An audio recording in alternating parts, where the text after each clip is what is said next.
Hola a todos, me llamo Richard. Tengo 35 años y estuve casado con mi exmujer Emily, de 30, durante 4 años antes de que nuestra relación terminara debido a los disparates que ella cometió.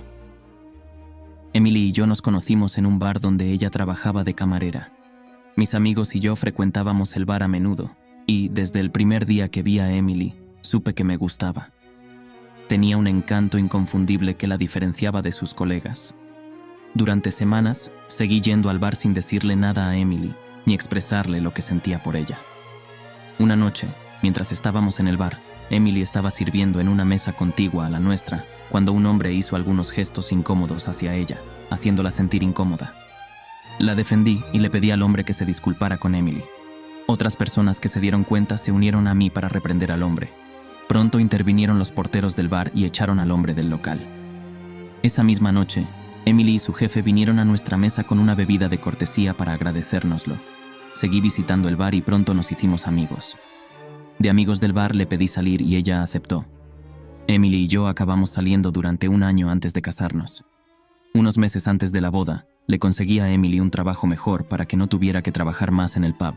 Lo hice porque, incluso mientras éramos novios, seguía yendo al pub con ella y odiaba ver cómo la trataban otros hombres allí. No me gustaba que los hombres la miraran y la desearan, así que, con la ayuda de unos amigos, le conseguí un trabajo de camarera en un restaurante de lujo. Emily no podía conseguir un trabajo bien pagado debido a su formación académica. Había terminado el bachillerato e intentó estudiar 1 año en un colegio comunitario, pero no pudo continuar porque no podía mantenerse. Así que tuvo que tomarse un descanso y trabajar. Mientras tanto, yo trabajaba como ayudante de profesor en la universidad donde estaba haciendo el máster, porque quería mucho a Emily. Su nivel de estudios no me importaba. Incluso reservé en secreto dinero para pagarle la universidad y pensaba decírselo cuando tuviera suficiente. Aparte de no haber ido a la universidad, Emily era inteligente, trabajadora y abierta. Siempre estaba dispuesta a probar algo nuevo que diera resultados y siempre tenía ganas de aprender. Su amplitud de miras y su voluntad de aprender cosas nuevas eran los atributos que más me gustaban de ella. Durante los 2 primeros años de matrimonio, fuimos felices y disfrutamos de nuestra mutua compañía. Pero había algo que me molestaba de vez en cuando. Al principio de nuestro matrimonio, no me preocupaba, pero después de 3 años y de que Emily no concibiera, sí que me molestaba. Mientras éramos novios, hablamos del número de hijos que queríamos, e incluso habíamos planeado sus nombres.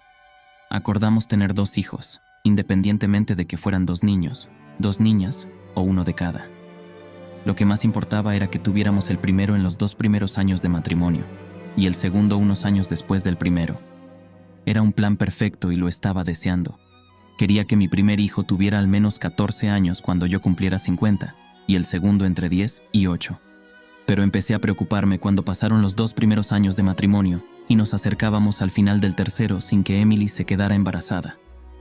Emily sabía que me encantaban los niños y estaba de acuerdo con el plan, pero a veces me daba señales contradictorias sobre tener un bebé. Nos hicimos una serie de pruebas, tomamos medicación y nos sometimos a pruebas de fertilidad. Todas las pruebas confirmaron que estábamos bien, pero yo seguía sin entender por qué Emily no podía quedarse embarazada.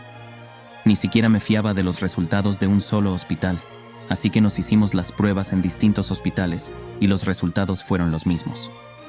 Cuando llevábamos 3 años juntos y no habíamos tenido ningún hijo, esto empezó a molestarme. Me había decepcionado tantas veces en otros ámbitos de mi vida que no me daba cuenta de que también me decepcionaría a la hora de tener hijos. A lo largo del 3er año de matrimonio, el vínculo entre Emily y yo fue desapareciendo poco a poco. Ya no pasábamos tiempo juntos como antes, y muchas cosas habían cambiado entre nosotros. La mayoría de las veces, ni siquiera podíamos mantener una conversación larga, sin que yo mencionara las cosas que íbamos a hacer juntos después de tener un hijo, lo que disgustaba mucho a Emily.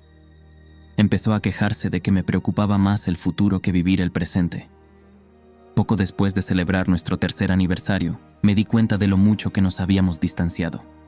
Le prometí a Emily que volveríamos a ser la pareja que éramos y que no me preocuparía más por los niños. No quería perder la oportunidad de crecer con Emily. Ella se alegró y me explicó que Dios daba hijos y que llegado el momento nos bendeciría. Yo sabía que tenía razón. Como cristianas, Las dos creemos que Dios es quien da todas las cosas buenas a los hombres, incluidos los hijos, y que, cuando llegara el momento, nos bendeciría con hijos. También me repetía a mí misma que no tener hijos no significaba que Emily y yo no estuviéramos completos. Con esta nueva conciencia y mentalidad, dejé de preocuparme por los hijos. Empecé a buscar nuevas formas de animar mi matrimonio y disfrutar de la vida con Emily. Ya no me importaba si tendríamos hijos en el futuro o no. Incluso consideré la idea de adoptar un niño más adelante, si Emily no conseguía quedarse embarazada. Mientras tanto, en el tercer año de nuestro matrimonio, Emily ya estaba en la universidad, en un curso de 4 años. Estaba en su primer año, y yo patrocinaba sus estudios con el dinero que había reservado. Le iba bien, y yo estaba feliz de que por fin pudiera ir a la universidad como siempre había querido. Con el tiempo, nuestro matrimonio volvió poco a poco a ser como antes, salvo que Emily y yo ya no estábamos tan unidos como antes porque ambos estábamos muy ocupados. Si no estaba estudiando hasta tarde por la noche, volvía tarde del trabajo, y yo también estaba ocupado.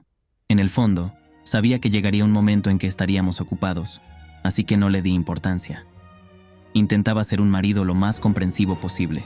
Si llegaba pronto a casa, preparaba la cena, sacaba la basura, limpiaba la casa y hacía otras cosas para aliviar su estrés. Los fines de semana, la dejaba descansar y yo me ocupaba de la limpieza de la casa, de hacer la compra o de lavar la ropa y cocinar. Por las tardes, salíamos a divertirnos o a pasear por la ciudad. Unos meses después de que dejara de hablar de niños o de mencionarlos en nuestras conversaciones, me di cuenta de que Emily seguía viendo a su ginecólogo. Lo visitaba al menos una vez a la semana, incluso más que antes. Quería preguntárselo, pero sabía por qué iba al ginecólogo, y sería estúpido e insensible por mi parte preguntarle. Creía que quería hacer las cosas a su ritmo, y si seguía yendo al ginecólogo no tenía nada de malo. De hecho, me impresionó que no dejara de verle incluso después de que dejáramos de hablar de hijos. Esto intensificó nuestra intimidad. Al principio del matrimonio, solíamos hacer el amor 2 o 3 veces por semana, pero tras varios intentos fallidos de concebir, podíamos pasar una semana entera sin hacerlo. Pero después de que Emily se pusiera más seria con su ginecólogo, nos obligó a hacer el amor al menos 1 o 2 veces por semana, sobre todo los días que volvía de sus citas. Y yo siempre me alegraba, porque pensaba que el ginecólogo le estaba aconsejando que se acercara más a mí, o quizá había algo que estaba probando. Nunca lo cuestioné. Estaba a su disposición siempre que quería. Aparte de que pensaba que Emily quería tener hijos, el aumento de la intimidad nos ayudó a estrechar lazos y nuestra relación mejoró. Durante meses, las cosas siguieron así. Cuanto más intimábamos, más crecían mis esperanzas de tener un hijo, aunque nunca se lo mencioné. Esperaba que un día me dijera con entusiasmo que estaba embarazada, pero eso nunca ocurrió. Y me alegro de que no fuera así, porque si no hubiera descubierto la verdad en el momento oportuno, ahora estaría criando al hijo de otro hombre. Durante los meses en que Emily visitaba a su ginecólogo, nunca supe que me engañaba y que tenía una aventura con el mismo médico. Yo le respetaba. Tenía unos 40 años, e incluso pensé en darle las gracias por haber apoyado siempre a Emily.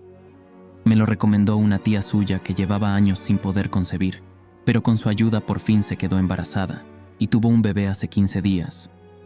Descubrí algo sospechoso hace 15 días. Esa noche estaba en mi habitación, luchando por dormir. Estaba agotada de trabajar todo el día, y ni siquiera podía preparar la cena o hacer lo que hacía habitualmente, así que fui directa al dormitorio. Me quité la ropa y los zapatos y me tumbé. Antes de que Emily llegara a casa, me quedé dormida, pero el ruido de su coche entrando en la entrada me despertó. Estaba muy despierta, porque tengo el sueño muy ligero, pero aún tenía los ojos cerrados cuando Emily entró en la habitación. Creo que pensó que estaba dormida, así que siguió murmurando en su teléfono y, cuando colgó, dijo: «Te quiero, nos vemos mañana después del trabajo», mientras yo me quedaba paralizada en la cama y me preguntaba con quién estaba hablando. Sabía que no era ninguno de sus hermanos o padres, porque Emily no expresaba así sus emociones. Me quedé en la cama mientras ella iba a preparar la cena, y unos 35 minutos después, salí de la habitación y fingí que acababa de despertarme. Sabía que Emily era lista, así que tuve que quedarme tanto tiempo en la habitación para que no pensara ni sospechara que había escuchado su conversación. Planeé esperar a que se durmiera y luego acceder a su teléfono móvil para ver con quién estaba hablando. Sinceramente no me importaba si estaba hablando con su mejor amiga o con otra mujer, solo quería asegurarme de que no me estaba engañando o haciendo algo a mis espaldas. Esa misma noche, cuando Emily ya estaba dormida y roncando, accedí a su teléfono móvil. El último número al que había llamado era el de su ginecólogo. No podía creer lo que veía, así que revisé sus mensajes de texto y su chat de WhatsApp. No le gustaban las redes sociales, y aparte de LinkedIn, estaba construyendo una marca profesional. La única aplicación de redes sociales que tenía era WhatsApp. Mientras rebuscaba en su móvil, me di cuenta de que chateaba más con su ginecólogo que conmigo. De hecho, apenas hablábamos. Nuestras conversaciones estaban llenas de diferentes listas de la compra. Las utilizábamos para anotar los artículos que necesitábamos en casa, de modo que una de nosotras pudiera parar a comprarlos de camino a casa. Repasé la conversación desde el principio para entender la cronología de su relación. Incluso fui al salón para releer los mensajes. Todavía no podía creer que Emily me hubiera estado engañando durante casi 7 meses. No sabía qué hacer ni qué decir. Estaba tan furioso con Emily por haber arruinado todo por lo que habíamos trabajado. Ni siquiera tenía miedo de interrumpir su patrocinio universitario por su infidelidad. Cuando terminé de llorar y de lavarme los ojos rojos e hinchados, hice capturas de pantalla de la conversación del principio de su relación y las envié a mi teléfono. Luego borré todo rastro de que había tocado su móvil. A la mañana siguiente, cuando se despertó, me preguntó por qué tenía los ojos tan hinchados. Le dije que había estado viendo una película muy emotiva toda la noche y acabé llorando. Se rió de mí y no dijo nada más. Ella no sabía que yo lo sabía y no actué como si algo fuera mal. Incluso con todo lo que vi en su móvil, seguía queriendo comprobar por mí mismo que Emily me engañaba con su ginecólogo. Así que esa tarde salí temprano del trabajo. Conduje hasta el restaurante de lujo donde ella trabajaba y aparqué a 2 casas del restaurante. Sabía que ese día no tenía clase porque me lo había dicho antes de salir de casa por la mañana, sobre las 7.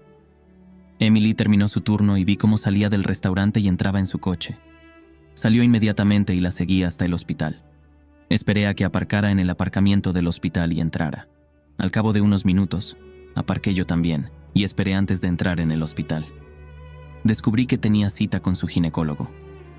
Tuve que decirle a la recepcionista que era el marido de Emily, y mentí diciendo que se había dejado el móvil en el coche y quería entregárselo antes de irse.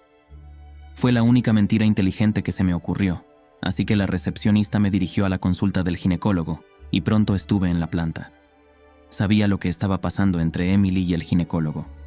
Sabía que nuestro matrimonio nunca volvería a ser el mismo después de aquel día. Así que, antes de enfrentarme a ellos con valentía, encendí la grabadora de vídeo de mi móvil y sin hacer ruido ni llamar, abrí la puerta y entré. Como esperaba, Emily estaba tumbada en aquellas largas sillas que le habían ajustado, y ella y el ginecólogo se estaban liando en horas de hospital. Me aseguré de grabarlo todo para que ella o el juez no pudieran desestimar mi caso diciendo que se trataba de un examen o algo así, porque un ginecólogo accede a las partes íntimas inmediatamente. En cuanto abrí la puerta, Emily vio que era yo. Su cara palideció y apartó al ginecólogo de un empujón. Estaba asustado y confuso al mismo tiempo, y cuando Emily le dijo que yo era su marido, se quedó helado. No hice ningún escándalo ni grité. Me quedé en la entrada de la consulta, grabé el vídeo y me fui. La reacción confirmó que no se trataba de un examen, sino de un asunto sucio. Emily corrió detrás de mí medio desnuda cuando subí al ascensor que me llevó a la planta baja. Se quedó allí de pie y me suplicó que la escuchara. Su voz era fuerte, y la gente ya salía de sus habitaciones y despachos para ver qué pasaba. Tuve que sonreír falsamente a la secretaria mientras salía y me dirigía a casa. Cuando llegué a casa, le mandé un mensaje y le dije que no se molestara en venir a casa, y se acabó. Cambié las cerraduras de mi casa. Emily no ha venido a casa en 15 días, pero ha estado bombardeando mi móvil con llamadas y mensajes. Lo hice porque quería despejarme. Aparte de publicar esto aquí, no le he dicho a nadie acerca de su traición todavía, y me está comiendo por dentro. He decidido que ya no quiero nuestro matrimonio, pero antes de divorciarnos, quiero castigarla y hacerle sentir el dolor por el que me hizo pasar. Hace 3 días, cogí el teléfono de Emily después de semanas sin hablar con ella. Cuando lo hice, empezó a llorar por teléfono y me suplicó que la dejara venir a casa para que pudiéramos hablar. Sabía que me lo pediría, así que le dije que viniera. Apareció 15 minutos después de que termináramos la llamada y la dejé entrar. No quería parecer que fingía, así que le expresé mis sentimientos y mis decepciones con calma. Se arrodilló y me pidió disculpas. Me dijo que no sabía lo que le había pasado y que no volvería a ocurrir. Incluso me prometió que dejaría de ver al ginecólogo si le daba una segunda oportunidad. Dijo que el ginecólogo la había manipulado para que hiciera todo eso, diciéndole que yo era impotente y que necesitaba su ayuda para quedarse embarazada. Le pregunté por qué no lo había hablado conmigo cuando el ginecólogo le metió la idea en la cabeza. Me dijo que el médico le había dicho que no me lo dijera porque heriría mi ego masculino. Una parte de mí quería creerla, pero también sabía que no era tan ingenua como para caer en esa trampa. Reconozco que aquel día volví a llorar. Verla me hizo revivir el dolor que sentí el día que la pillé infraganti. Después de que me pidiera perdón, le dije que solo la perdonaría y volvería con ella si confesaba su traición a nuestros padres y cómo la había pillado. Cuando oyó eso, se detuvo, me miró un momento y empezó a llorar de nuevo. Me preguntó si había otra manera y le dije que tenía que ser la única. Pensé que diría que no, pero no lo hizo. Dijo que haría lo que fuera para restablecer la relación. Elegimos una fecha para ir a cenar a casa de sus padres y a casa de los míos. Después, reuniríamos a todos sus amigos importantes y ella misma les contaría lo horrible esposa que había sido. Era la mejor manera de castigarla por lo que me había hecho. Sí, seguí un plan y ella recibió su merecido. En cuanto a que Emily se confesara abiertamente ante todos, primero fuimos a cenar a casa de sus padres. Se alegraron de recibirnos, pero también se dieron cuenta de que algo le pasaba a Emily. Parecía abatida, y cualquiera que la viera se daba cuenta de que algo no iba bien. En mitad de la cena, Emily anunció a sus padres y hermanos que estaban en casa que quería decirles algo, y todos se pusieron alerta. De repente, se echó a llorar, y con voz llorosa, les dijo a sus padres que me estaba engañando con el ginecólogo y que yo la había pillado. Sus padres y hermanos se sobresaltaron cuando lo dijo y casi se atragantaron. Todos me miraron, pero yo mantuve la compostura y seguí comiendo. Su padre fue el único que empezó a gritarle, y el resto de la familia no pudo decir ni una palabra. Cuanto más gritaba su padre, más lloraba ella, y cuando terminé de comer, nos fuimos juntos. Nadie dijo nada. Fue muy embarazoso. Seguro que sus padres se quedaron de piedra al vernos llegar e irnos juntos. Al día siguiente, fuimos a casa de mis padres y Emily les contó lo mismo. Mis padres no se lo podían creer. La nueva Emily era tranquila y reservada, y no parecía alguien que fuera a hacer algo así. Estaban muy decepcionados, pero me dejaron la decisión a mí. Después de reunirnos con nuestros padres, quedé satisfecha con los resultados. Sabía que sus padres estaban decepcionados por sus expresiones y sus caras. De vuelta de casa de mis padres, la dejé en el motel donde se había alojado después de descubrir su traición. Esperaba que la llevara a casa, ya que había hecho todo lo que le habían dicho. Le pedí que volviera a casa a la mañana siguiente, y cuando lo hizo, vio sus cosas cuidadosamente empaquetadas delante de la casa. Estaba conmocionada, porque esperaba que volviéramos a empezar nuestras vidas. Pobrecita. Cuando entró, le entregué los papeles del divorcio. Se puso a llorar. Le dije que lo nuestro se había acabado y que solo quería darle una lección. En ese momento, se puso furiosa y empezó a gritarme por haberle arruinado la vida. Incluso me dijo que me hacía un favor acostándose con el ginecólogo porque sabía que yo era impotente y no podía tener hijos. La broma no era para ella, porque yo no era impotente, a pesar de ella. Le pregunté por qué no había concebido aún, siendo tan fértil, y se dio cuenta. Se enfadó mucho y empezó a tirarme cosas. La eché de casa furioso, y una semana más tarde nos divorciamos. En cuanto al ginecólogo que se acostó con Emily, envié las capturas de pantalla y el vídeo que grabé a las autoridades del hospital. Incluso lo publiqué en las redes sociales mencionando el nombre del médico y del hospital. No le fue bien a la administración del hospital. Le suspendieron por ver a una paciente en horario de hospital. Emily ni siquiera pudo volver con él, ya que su matrimonio y su carrera estaban arruinados por su culpa. Ahora siento suficiente.